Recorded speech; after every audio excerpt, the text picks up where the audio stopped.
গুজরাটের জোড়া সেঞ্চুরিতে হারল চেন্নাই। গুজরাট টাইটান্সের কাছে ৩৫ রানে হেরেছে চেন্নাই সুপার কিংস। টস জিতে গুজরাটকে আগে ব্যাটিংয়ের নিমন্ত্রণ জানায় চেন্নাই। দুই ওপেনার সাই সুদর্শন ও শুভমান গিলের সেঞ্চুরিতে ৩ উইকেটে ২৩১ রান তুলেছিল গুজরাট। তারা করতে নেমে হাতে ২ উইকেট হাতে রেখে জয়ের জন্য শেষ ২ ওভারে ৬২ রান দরকার ছিল চেন্নাইয়ের। প্রায় অসম্ভব এই সমীকরণ মিলাতে না পেরে শেষ পর্যন্ত ২০ ওভারে ১৯৬ থেকে ৮ রানে থেমেছে চেন্নাইয়ের ইনিংস। ৭ ছক্কা ও ৫ চারে ৫১ বলে ১০৩ রানের ইনিংস খেলেন সুদর্শন গিল। ৬ ছক্কা ও ৯ চারে ৫৫ বলে ১০৪ রানের ইনিংস খেলেন।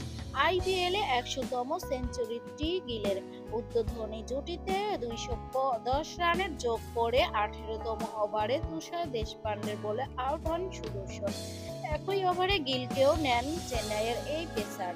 আইপিএল এর ইতিহাসে ওপেনিং জুটিতে যুগ্মভাবে সর্বোচ্চ রান তোলার রেকর্ড গড়েছিল সুদর্শন ও গিল।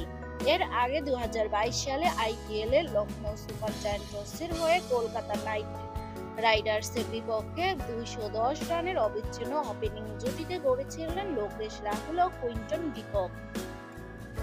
তাড়া করতে নেমে প্রথম ১০ ওভারেই ম্যাচ থেকে প্রায় ছিটকে পড়ে চেন্নাই। ইনিংসের এই অর্ধেক পথ পর্যন্ত ৩ উইকেটে ৮৬ রান তুলেছে ঋতুরাজ গায়কোয়াড়ের দল। চেন্নাইয়ের টপ অর্ডারে কেউ রান পাননি। রবীন্দ্র আজিঙ্কা রাহানে ও অধিনায়ক ঋতুরাজ দ্রুতই আউট হন।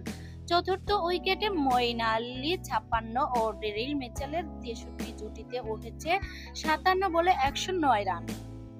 চেন্নাইয়ের ২০ ওভার খেলার ভিতর এই জুটি শেষ দিকে ১১ বলে ২৬ রানে অপরাজিত ছিলেন মহেন্দ্র সিং ধোনি। এই জয়ে গুজরাটের প্লে অফের খেলার সম্ভাবনা গাণিতিকভাবে টিকে রইল। ১২ ম্যাচে ১০ পয়েন্ট নিয়ে টেবিলের ৮-এ উঠে এলো গুজরাট। সমান ম্যাচে ১২ পয়েন্ট নিয়ে চতুর্থ চেন্নাই।